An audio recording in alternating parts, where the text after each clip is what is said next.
जय जय स्वामी समर्थ। मित्रांनो, आज आपण श्रावण महिन्यातील एक अतिशय विशेष दिवसाबद्दल बोलणार आहोत, पिठोरी अमावस्या। हा दिवस फक्त पितरांच्या पूजेचा दिवस नसून घरातील अडथळे, भांडणं, आजारपण, वास्तुदोष आणि 7 जन्मांची दरिद्रता दूर करण्याचा दिवस आहे।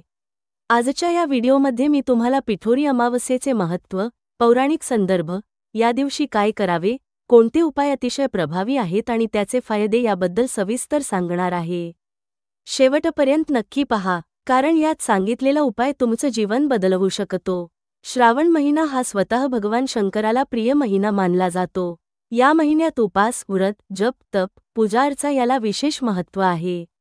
अमावस्या म्हणजे चंद्र नसलेला दिवस, नवचंद्र दिन। या दिवशी पितर पृथ्वीवर उतरतात असे मानले जाते।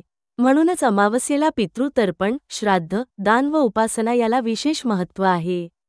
पिठोरी अमावस्येला स्त्रिया विशेष करून मुलं सुखी राहावी, घरात समृद्धी यावी, पितर प्रसन्न व्हावेत म्हणून पूजा करतात। पिठोरी हा शब्द पीठापासून आला आहे।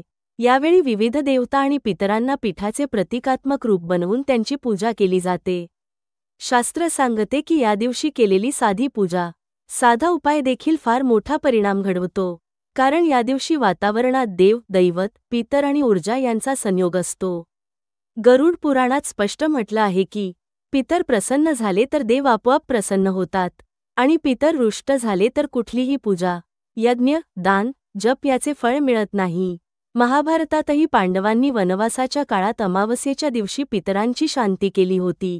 त्यानंतरच त्यांना मार्गदर्शन मिळाले। अर्थात पिठोरी अमावस्या ही केवळ एक तिथी नाही, तर जीवनातील अडथळे दूर करून पुढे जाण्याचा दिव्य योग आहे। मित्रांनो, आता येऊया सर्वात महत्त्वाच्या भागाकडे, म्हणजेच उपायाकडे। या दिवशी सकाळी लवकर उठून स्नान करून स्वच्छ कपडे परिधान करा। घरातील देवघर साफ करून त्यात दीप, उदबत्ती लावा। एक तांब्याचे किंवा पितळेचे भांडे घ्या। आता त्यात कपूर ठेवून प्रज्वलित करा। आता महत्त्वाचा भाग, या जळत्या कपूरसोबत 2 गोष्टी टाका। 1. तांदूळ, शुद्धता आणि समृद्धीचे प्रतीक। 2. काळे तीळ, पितरांना तृप्त करणारा सर्वोत्तम द्रव्य। यानंतर तो धूर घरभर पसरवा। हा धूर करताना मनात नमः शिवाय किंवा जय जय स्वामी समर्थ असा जप करा। घराच्या प्रत्येक कोपऱ्यात हा धूर पोहोचला पाहिजे। हा उपाय केल्याने नकारात्मक शक्ती नष्ट होतात आणि घरातील पितर प्रसन्न होतात। हा छोटासा उपाय दिसायला साधा असला तरी त्याचे परिणाम फार मोठे आहेत। घरातील भांडणं, वाद, तणाव कमी होतो। नवरा बायकोमधील मतभेद नाहीसे होतात। मुलं आज्ञाधारक होतात, ऐकायला लागतात। आजारपण, अस्वस्थता आणि बाधा दूर होते। वास्तुदोष नष्ट होऊन घरात शांती व सकारात्मक ऊर्जा नांदते। व्यापार, व्यवसायात अडथळे दूर होतात। सर्वात मोठा लाभ, 7 जन्मांची दरिद्रता संपते आणि धन समृद्धी येते, असा उल्लेख अगदी शास्त्रात, ग्रंथात स्पष्टपणे केला आहे।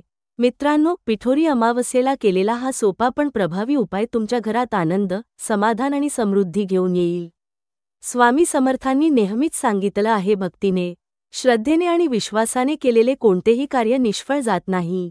आज या पवित्र दिवशी पितरांच्या स्मरणासोबत स्वामी समर्थांचे नाव घेतल्यास निश्चितच तुमच्या जीवनात सकारात्मक बदल घडेल। जय जय स्वामी समर्थ। जर तुम्हाला हा व्हिडिओ आवडला असेल तर लाईक करा, कमेंटमध्ये जय स्वामी समर्थ लिहा आणि हा उपाय प्रत्येक भक्तापर्यंत पोहोचवण्यासाठी शेअर करा। तसेच आमच्या कृपासिंधू स्वामी समर्थ या चॅनेलला सबस्क्राईब करा।